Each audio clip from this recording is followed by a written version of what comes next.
ਆਈ ਰੁੱਤ ਸ਼ਗੁਫਿਆਂ ਵਾਲੀ, ਚਿੜੀਆਂ ਚੁਗਣ ਆਈਆਂ। ਇੱਕ ਨੂੰ ਜੁਰੀਆਂ ਫੜ ਖਾਦਾ, ਇੱਕ ਨਾ ਪਾਹੀਆਂ ਲਾਈਆਂ। ਇੱਕ ਨਾ ਆਸ ਮੁੜਨ ਦੀ ਆਹੇ, ਇੱਕ ਸੀਖ ਕਬਾਬ ਚੜ੍ਹਾਈਆਂ। ਬੁੱਲ੍ਹੇ ਸ਼ਾਹ ਕੀ ਵਸ ਉਹਨਾਂ ਦਾ, ਜੋ ਮਾਰ ਤਕਦੀਰ ਫਸਾਈਆਂ। بہار کی رت شگوفے کھلنے کی رت آ گئی ہے اور پرندے دانہ چگنے آ گئے ہیں۔ شکاری پرندوں نے کچھ پرندوں کو پکڑ کر کھا لیا اور کچھ کو جال میں پھانس لیا۔ کچھ پرندے اس آس میں رہتے ہیں کہ شاید وہ آزاد ہو جائیں، لیکن کچھ کو سیخ پر کباب بنا دیا جاتا ہے۔ بلے شاہ کہتے ہیں کہ ان پرندوں کا کیا اختیار ہے جنہیں تقدیر کے جال میں پھنسا لیا گیا ہو۔ ویورز، بابا بلے شاہ کے اس خوبصورت کلام کا مطلب یہ ہے کہ آئی رت شگوفیاں والی، یعنی بہار کی رت آ گئی ہے، جو کہ علامت ہے خوشبوؤں اور نئی زندگی کی۔ چڑیاں چگن آئیاں۔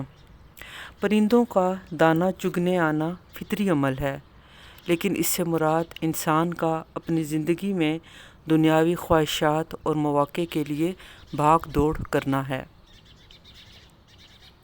اکنا نو جریاں پھڑ کھادا۔ جرے شکاری پرندے کو کہتے ہیں،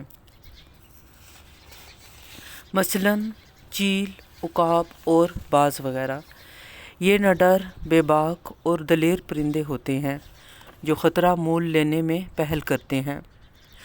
بابا بلے شاہ یہاں انسانوں کے اندر موجود بعض بے باک اور نڈر کرداروں کی طرف اشارہ کر رہے ہیں۔ پھائیاں لائیاں سے مراد ہے کہ کچھ پرندے جال اور ٹریپس میں پھنسا لیے جاتے ہیں۔ بالکل اسی طرح انسانی زندگی میں بھی رشتوں ناتوں میں مینپولیشنز اور دھوکے بازی کے ذریعے دوسروں کو پھانس لیا جاتا ہے۔ ان جالوں میں لوگ اپنی خواہشات یا کمزوریوں کے باعث قید ہو جاتے ہیں۔ آس مڑن دی آہے، یعنی جس طرح قید میں بند پرندوں کو امید یا آس ہوتی ہے کہ شاید وہ کبھی آزاد کر دیے جائیں، بالکل اسی طرح انسان بھی امید پر زندہ رہتا ہے، اور یہی امید اکثر انسان کی زندگی کا سہارا بنتی ہے، چاہے کوئی بیمار شخص ہو یا غریب ہو یا کسی اور جذباتی یا روحانی مسئلے کا شکار ہو، اسے اچھے دنوں کی امید رہتی ہے اور یہی اس کی جینے کی آس ہوتی ہے۔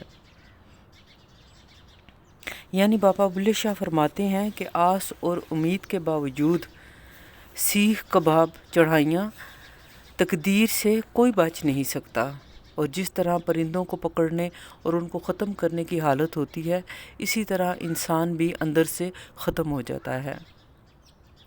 مار تقدیر پھسائیاں، یعنی جب انسان تقدیر کے جال میں پھنس جاتا ہے تو حالات وہ رخ اختیار کرتے ہیں جہاں انسان بے بس ہو جاتا ہے۔ بابا بلے شاہ خود سے مخاطب ہو کر فرماتے ہیں کہ اے بلے شاہ، ان پرندوں کا کیا وس یعنی اختیار ہے جن کو تقدیر نے پھنسا دیا ہو۔ یعنی انسان کی اپنی طاقت محدود ہے اور بہت کچھ تقدیر کے فیصلے پر منحصر ہے۔ لہٰذا انسان کو اپنے اعمال اور خواہشات پر غور کرنے اور تقدیر کے فیصلے کو قبول کر لینا چاہیے۔ ویورز، اس سارے کو لکھنے کے بعد جب کہ میں خود بھی ایک طرح کی گھٹن اور بے بسی محسوس کر رہی تھی، تو میں نے خدا سے اس کا جواب مانگا۔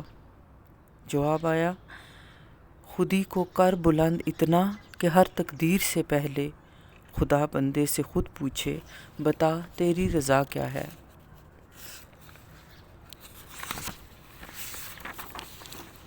حکیم الامت علامہ اقبال نے انتہائی خوبصورتی سے تقدیر کے عقدے کو سلجھایا ہے کہ اپنی خودی کو اتنا بلند کر لو کہ خدا کا ہر فیصلہ تمہارا اور تمہارا ہر فیصلہ اس کے مطابق ہو جائے۔ خودی سے مراد خود کے اندر کا سفر ہے، خودی سے مراد خود شناسی ہے، اور یہی خودی کا سفر انسان کو خدا سے ملاتا ہے۔